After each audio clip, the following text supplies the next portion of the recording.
Urīna inkontinence jeb urīna nesaturēšana ir patvaļīga urīna noplūde, un to iedala divi galvenie veidi - stresa urīna inkontinence, kad urīna noplūde notiek pie palielinātas fiziskās slodzes, klepošanas, šķaudīšanas, kāpšanas pa trepēm, lēkāšanas, un otra ir steidzamības urīna inkontinence, kad, piemēram, pēkšņi vajag apmeklēt tualeti un grūti ir noturēt urīnu. Tas biežāk ir saistīts ar pāraktīvu urīna pūsli, un tas ir vairāk uz tādas neirogēnās bāzes. Bet, ja mēs runājam par ķirurģisko ārstēšanu, tad, protams, vairāk runāsim šajā video par tieši stresa urīna nesaturēšanu. Iepriekšējā video mēs runājām par urīna nesaturēšanu pēc dzemdībām, un šāda veida urīna nesaturēšanu ļoti labi var koriģēt ar fizioterapiju, ar vingrojumiem. Bet urīna nesaturēšana, kas parādās menopauzē, perimenopauzē un varbūt pastiprinās vai šī problēma padziļinās menopauzē, tas bieži vien ir saistīts ar šīm fizioloģiskām izmaiņām, kas notiek sievietes ķermenī. Un tas būtu samazinās kolagēna ražošana, samazināts estrogēna līmenis, kā rezultātā samazinās audu elastība, muskuļu tonus, un tā visa rezultātā var būt urīna nesaturēšana, kas iepriekš bija nedaudz izteikta, vienkārši kļūst izteiktāka un vairāk sāk ietekmēt dzīves kvalitāti. Vai perimenopauzē ir vērts arī fizioterapijai pievērsties un vingrināt starpenes muskultūru? Jā, protams, ar to vienmēr ir jāsāk.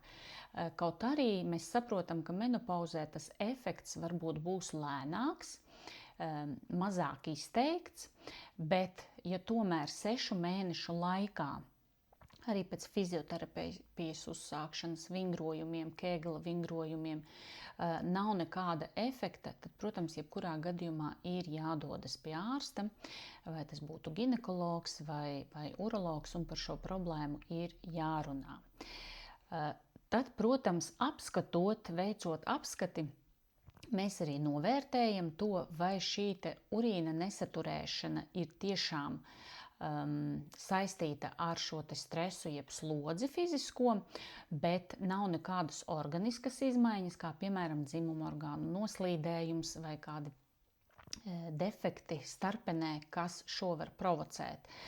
Vai tas ir tiešām saistīts tīri ar šo tādu vecuma saistīto izmaiņu, kas saistīta ar kolagēnu un estrogēnu un saistaudu vājumu. Līdz ar to tad arī atšķirsies šīs ķirurģiskās metodes, ko mēs pielietojam. Vai arī, teiksim, varam novērtēt, varbūt fonā ir biežas urīnceļu infekcijas, kuras arī nav ārstētas un būtu jārastē. Ginekologs veicot izmeklējumu un apskatot jūs arī sapratīs, kuru ķirurģisko metodi jums un jūsu situācijā vislabāk būtu pielietot. Tātad, ja būs dzimuma orgānu noslīdējums un vajadzīga šī noslīdējuma korekcija, tad varbūt tā būs pavisam cita metode. Bet, ja tā ir tīrā urīna stresa nesaturēšana, tad visbiežākā un vispopulārākā metode ir saucamā TVTO operācija, par kuru tad arī parunāsim sīkāk. Tātad TVTO ir minimāli invazīva operācija, kuras laikā, veicot nelielu griezumu maksts gļotādā, zem urīna izvadkanāla tiek ievadīta šaura polipropilēna lentīte, kas tiek izvadīta caur cirkšņa zonām.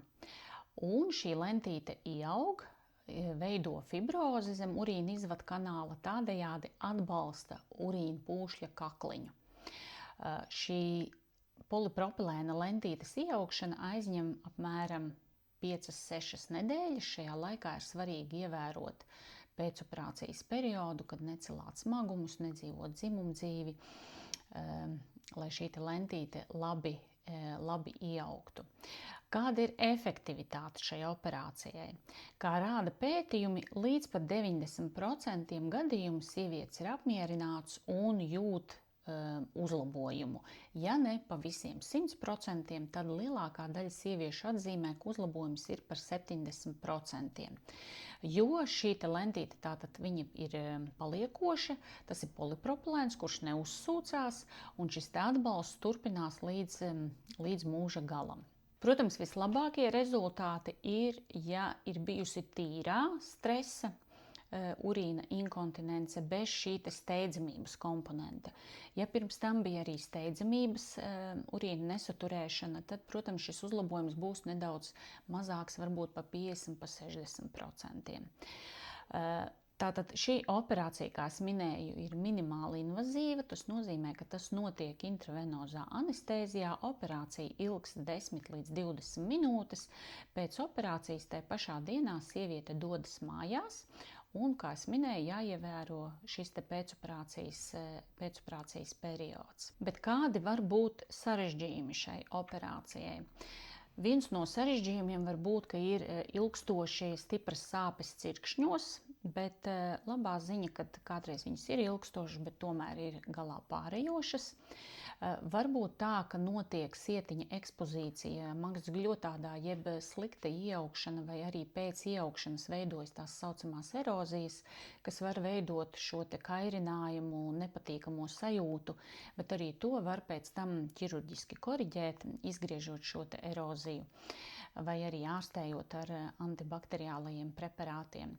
Vēl var būt tāds sarežģījums, kā ja bija pirms tam šī neatliekamības, jeb steidzamības urīna nesaturēšana, tad tā var reizēm arī pieaugt pēc tīkliņa ievietošanas. Tāpēc šeit ir svarīgi tomēr pareizi atlasīt, kurām sievietēm tiešām šī metode būtu piemērojama un kurām nē. Vēl ir tāda lieta, kad kādreiz ir varbūt grūti izvērtēt uz vietas ginekologa kabinetā, kura komponenta šai urīna nesaturēšanai ir izteiktāka, šī stresa vai slodzes, tad mēs sūtam uz urodinamisko izmeklēšanu, uz urodinamikas kabinetu, lai novērtētu, kāda varbūt ir tā piemērotākā ārstēšanas metode, jo varbūt tā reizēm ir jākombinē arī ne tikai ķirurģiski, bet jādod arī medikamenti, kas šo pāraktīvo urīnu pūsli nomierina. Kādreiz arī vienkārši pietiek ar šiem medikamentiem, un varbūt ķirurģiskā un fizioterapija un ķirurģiskā ārstēšana nemaz nav nepieciešama. Tā kā tas vienmēr ir jārunā ar sievieti par riskiem, par ieguvumiem, jāizvērtē situācija, un tad arī var piemeklēt atbilstošāko ārstēšanas metodi.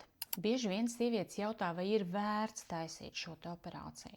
Tad atbilde būtu ļoti vienkārša. Cik ļoti tas ietekmē tavu dzīves kvalitāti?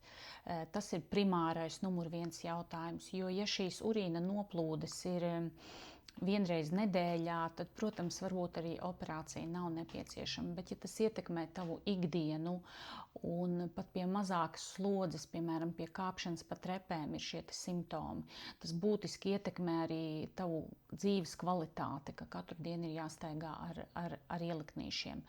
Tad, protams, ir vērts veikt šo operāciju. Man ir bijuši arī pacientes, kuras 80 gados izvēlas šo operāciju un ir pēc tam ļoti apmierināts tieši ar šo motivāciju, ka dzīves kvalitāte ir ievērojami uzlabojusies.